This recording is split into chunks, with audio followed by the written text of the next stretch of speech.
सोलापूर शहरालगतच्या विजापूर बायपास रोडवर गुरुवारी रात्री उशिरा झालेल्या भीषण अपघातात 2 तरुणांचा जागीच मृत्यू झाल्याची दुर्दैवी घटना घडली। इफ्तारनंतर चहा पिण्यासाठी आणि फेरफटका मारण्यासाठी बाहेर पडलेल्या या दोन्ही तरुणांचा अपघातात मृत्यू झाल्याने परिसरातून हळहळ व्यक्त होत आहे।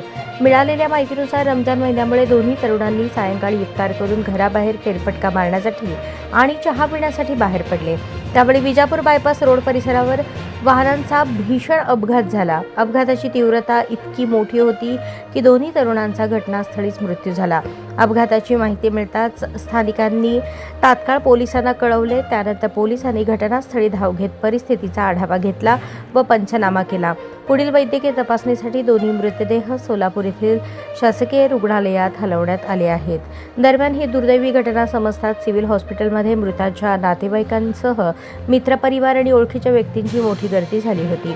अचानक घडलेल्या या अपघातामुळे कुटुंबियांवर दुःखाचा डोंगर कोसळला असून परिसरातून शोककळा पसरली आहे। या प्रकरणी संबंधित पोलीस ठाण्यात अपघाताची नोंद झाली असून अपघात नेमका कशामुळे झाला याचा तपास पोलिसांकडून सुरू आहे।